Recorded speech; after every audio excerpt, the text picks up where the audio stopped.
യാണി വെച്ചിട്ട് ഇതേപോലത്തെ ഫ്ലവർ എങ്ങനെ ഉണ്ടാക്കാൻ നോക്കിയാലോ. അപ്പം ഞാൻ പിൻട്രസ്റ്റിൽ കണ്ടത് ഇതേപോലത്തെ ഒരു ഫ്ലവറാണ്. പക്ഷെ എൻ്റെ അടുത്ത് ആകെ ഒരു കളർ യാണ് മാത്രമേ ഉണ്ടായിരുന്നുള്ളൂ.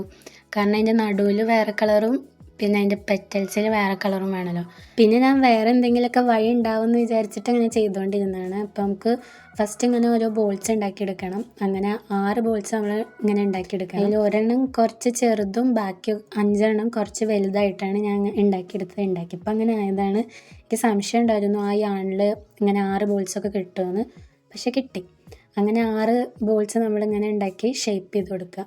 എന്നിട്ട് നമ്മൾ ഓരോന്ന് ഇങ്ങനെ 5 ബാക്കി പെറ്റൽസ് ആയിട്ട് ഇങ്ങനെ ഒട്ടിച്ചെടുക്കുക. അപ്പോൾ ഞാൻ ഒട്ടിച്ചെടുത്ത് ഇങ്ങനെ കണ്ടപ്പോൾ ഞാൻ വിചാരിച്ചു ഇതിന് വല്ല കണ്ണും മൂക്കും വെച്ചെടുത്താൽ മതിയോ, അപ്പോൾ കുറച്ചും കൂടി വെറൈറ്റി ആവില്ലേന്ന്.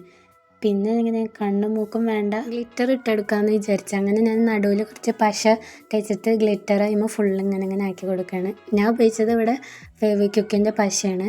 ഫെവിക്വിക്കിൻ്റെ പശ എടുക്കണേക്കാൾ നല്ലത് വേറെ എന്തെങ്കിലും പശ എടുക്കുകയാണ്. കാരണം കുറച്ച് കഴിഞ്ഞപ്പോൾ അതിന് പുക എന്തൊക്കെയോ വരാൻ തുടങ്ങി. പിന്നെ ഇതിനൊരു ത്രെഡും കൂടി വെച്ചെടുത്ത് നമുക്കിങ്ങനെ ബാഗുമൊക്കെ തൂക്കിയാൽ നല്ല രസമായിരിക്കും. അപ്പോൾ നമ്മുടെ യാണി വെച്ചിട്ടുള്ള ഫ്ലവർ ഇവിടെ സെറ്റായിട്ടുണ്ട്. അപ്പോൾ വീഡിയോ ഇഷ്ടപ്പെട്ടാൽ ലൈക്കൊക്കെ ചെയ്യുക.